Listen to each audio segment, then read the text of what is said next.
Alright guys, TacticalRab back again today. I hope you're all doing well and enjoying your day so far. And what a championship Saturday we have just had. 4 teams remain moving on to the championship Sunday tomorrow here at the Stage 3 Major. Phenomenal games today, phenomenal storylines coming out of these. Not going to waste any further time. Let's get right into things. Like if you guys enjoyed the video, subscribe if you are new as always. I'd greatly appreciate it. It really helps out the channel. Thank you very much indeed for doing that. The first series of the day was the Royal Ravens up against the Los Angeles Thieves. This was a pretty interesting one. All the series were pretty interesting. Going to be going through 4 of them today. We'll leave Atlanta FaZe versus New York to discuss that tomorrow morning, but plenty to get through regardless already. So, first match of the day, of course, all of these elimination games until the very final one, Thieves versus Royal Ravens. I kind of thought the Ravens would put up a fair bit of a fight right here, but Thieves honestly get the job done pretty convincingly. This pretty much was the first series with Huke into the team where they actually looked solid, and well, also pretty much Huke's first decent series with this squad. He certainly had a cracking map one here on the Garrison hardpoint. They get the job done there. Then we go to a search and destroy, and Ravens actually go down 5-2 in this one.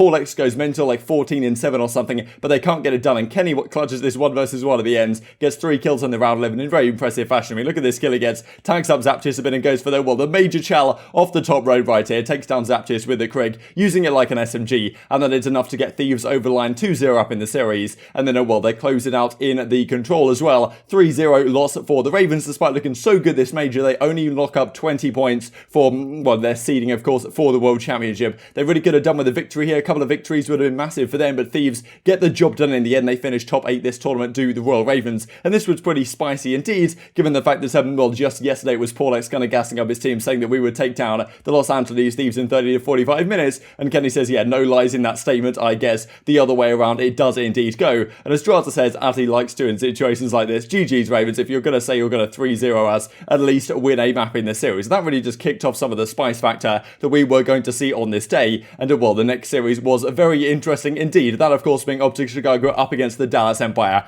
Started off with a very interesting affair, and Crimsix is going to go into more detail on this in a couple of minutes time, but this was what Crim was doing initially. So, the very start of the game one, there was a technical issue for whatever reason. Formal's minimap just was not appearing. I'm pretty sure Hitch tweets about it, maybe we can look at right here. This man Formal didn't have a minimap, so they start off the Garrison hardpoint early rotation. Dallas get a pretty good affair early on. I'm pretty sure they have a couple of maybe even streaks on board. They certainly have the rotation over towards P2. The game gets ended, and you can see Crimsix's frustration already. I don't know whether he's going to get fined for this or whatever, but I thought this was incredibly entertaining, and certainly many captions that could come out of this, and a very popular meme. I'm sure this is going to be for quite a long time now, I imagine, in Call of Duty history. So regardless, the map does end up getting restarted, and despite Dallas having a good early advantage again after the restart, it was OpTic that really came alive on the second set of rotations, and this was the Dashy show. To be honest, all of today was the Dashy show. This game one was incredible. We have seen, as of late, right, Dashy has certainly been the guy under the biggest scrutiny, I think, on the OpTic team. Scump, Formal, Envoy, they've all been doing their jobs to some degree. There's been some discussion about the SMG duo, but of course the idea with Dashy is he comes into this team and drops crazy numbers in series. He takes over against the best teams in the game, drops massive numbers. That's what he is in this team to do. Today he did that in spades, especially this game one. 35-13 out of Dashy on this map number 1.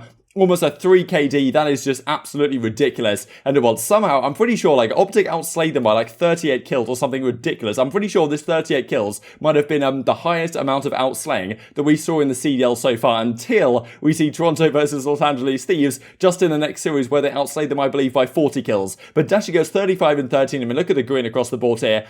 Absolutely ridiculous stuff from the guys on OpTic. I was kind of impressed that Dallas even were, only lost by 100 points, given the slaying looked like this. And as Method says, Dashy before today versus Dashy today, and he certainly continued to come to play later in the series. But despite OpTic looking better, it's not like their old mistakes were completely fizzling out. This round was just ridiculous. This was kind of the OpTic of old in a sense, the fact that certainly today they've been looking a lot better, their teamwork, their cohesion, all that kind of stuff. But losing this round was, not certainly a round that you can be affording to lose here on the Checkmate Search and Destroy. Shotzzy clutches legitimately a 1 versus 4. I mean, he gets the first kill on Formal, then okay, I think Scump goes for the trays. The miscommunication was certainly there. I mean, you might be able to see in this clip right here. Okay, so he kills Formal, Scump goes flying out, clearly some miscommunication, takes down Scump from the back, and then Envoy just comes waltzing in. I have no idea what he's really thinking here. Gets taken down by the Decemate. My Decemate does not shoot absolute rockets like Shotzzy's does, but he clutches the second 1v4 of the season. And, impressive stuff from OpTic, ready to regain somewhat in this series and actually come back and put on a clinic. So this is then what happens. We get the round later. FeLo then, freezes, lags out of the game for whatever reason, and we actually have a timeout, right? This was another storyline that we're going to record this video, I kind of almost forgot about because there was so much stuff on the day. But there actually is a timeout feature now in the game. No one apparently knew it was a thing. And, well, okay, they wait for FeLo to rejoin and then they replay the game. Now, as Crimsix is going to describe in a second here, there were some issues as a result of this because FeLo's kills that he got before he lagged out don't count towards the round 11 determinant to who gets defense, right? Which, of course, is a big deal. So I wonder whether they'll continue to use this or whether they can implement that somehow, because that's certainly a complaint that Crimsix has. We'll dive into in a second. But, I mean, the casters, I don't really think anyone was aware that we actually had this pause feature available in the game right now. Clearly we do. And, yeah, does it work in respawns? Why didn't I know about this? Am I an idiot? So many questions, says Merc, but it does seem to work. They go back into the game and I think, well, Shotzzy had a couple of crazy rounds just before the restart, but it actually keeps on going from where it was meant to start off, which is incredible scenes from Trek and the guys to actually put this together. So fantastic stuff from a viewer perspective, thankfully. And, well, in this final round, it's actually OpTic the clutch up in a round 11. They've done it a lot of times already this major. They do it again up against the Florida Mutineers that we will dive into in just a few minutes' time. And OpTic go up 2-0 in the series. And when this happens, it's well, there's honestly no looking back for OpTic in these type of series. When they are catching fire, when they are playing with the confidence they were in this series, that's the scary OpTic, right? I really feel like some of their issues have been these last several days, pre-major when they were having their struggles, was a lot of the times it is a confidence thing. Like, this team certainly has the talent, but when these guys are actually, you know, have belief in themselves that they are as good as they think they can be, then that's when you really get top form out of OpTic. They have always been a hype-driven, you know, I suppose, a confidence-driven team in that sense, and when they are playing on all cylinders, they are a very tough team to stop indeed, even if they are still making some mistakes at times, but looked so much better in this series than they have done these last couple of days. The teamwork, I mean, you could see it right there, the trades that, well, they were dealing with, and here comes Dashy. I think this might be the best KD in the season so far. I remember another series earlier on this season, Dashy went like 83 or 81 in 38 for a 2.13 KD. Here he has a 2.15 KD, plus 38 on the series. I mean, you just feast your eyes on this scoreboard real quick. Remarkable scenes. Dallas get 3-0'd out of the tournament. I'm pretty sure this is the fourth time they have been 3-0'd since getting rid of Huke from their team. Maybe that is something to dive into in more detail tomorrow. And then Crim comes out with the following: GG's OpTic. These tech issues are absolutely ridiculous, and 75% of them have happened to us this year. 2 of us were near streaks in the game 1. Spawns secured on the money hill at P2. Then the game ends. FeLo got scanner repair in the search and destroy. That's where he got, and he got stuck on the map on 2 defensive rounds. Both rounds got counted. Also in the round 11, we had offense no matter what, because Tyler's kills, that being FeLo's kills, didn't count. They effectively reset when he rejoined. Not sure what side we would have had, but still, we played round 10 for the win, and not because of kills due to this. Insane scenes. We still played awfully though, but yeah, Crimsix very much not happy with the situation as it has transpired in this series, and well, lots to talk about that, I'm sure, over the coming days if it does continue. Let's dive into this series though, because we've still got 2 more things to cover here.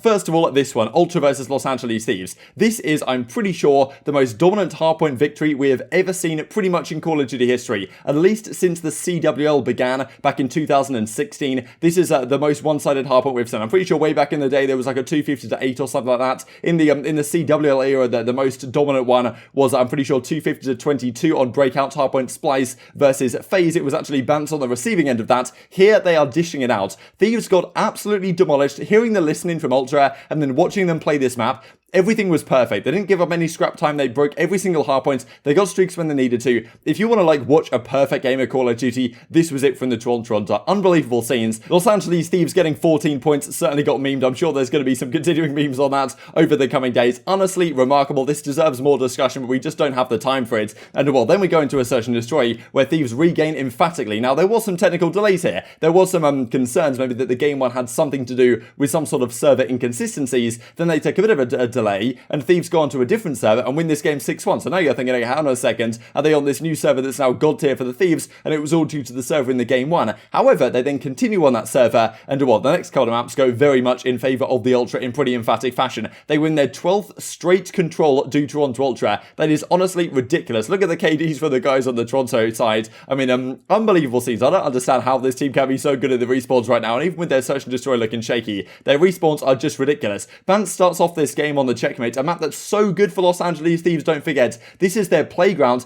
Gets a 3-piece through the plane somehow. I've never seen anything like it. And Ultra run away with this map, which is pretty much Thieves' favourite, hardpoint map as far as I'm aware. And they completely dominate it, win the series 3-1. You can look at the series as well, the standings right here, at least in terms of the scoreboard. 250-81 it goes. They got 14 points map 1. That means that Toronto Ultra beat Los Angeles Thieves 500 to 95, 100-point clubbed over 2 maps in this series. That is honestly ridiculous, and we may well have to talk about this series a little bit more detail tomorrow, given the fact that Kenny was very frustrated about it, you know, sick of the whole lag and stuff. There was many tweets that came out about this. Probably dive into that in more detail tomorrow. But let's talk about the final series of the day then, here from OpTic Chicago up against the Florida Mutineers. At least the final series we'll be covering in this video. We'll discuss New York Subliners versus Atlanta FaZe tomorrow. But this was where, okay, OpTic really had to come to play here, once again continuing their losers bracket run. They started it up against the Los Angeles Guerrillas. Here they go up against the Dallas Empire. They 3-0 them, and now they come up against a Florida Mutineers team that of course beat Los Angeles Thieves on the first day, but since then didn't look so solid. I mean, of course, yesterday they got completely demolished by the New York Subliners. This is when we've seen OpTic teams in the past catch fire in the losers bracket and really take it to the other squads. We really saw that here. OpTic played some great Call of Duty this series. All the cylinders were firing. Every single player turned up when it mattered. Envoy had a cracking map 1 right here. Dashy didn't even really have to do too much, but he certainly turned it up in the search and destroy when it mattered. They take the game 1, 250 to 150 odd. It was certainly Florida brought a bit of a comeback, but it was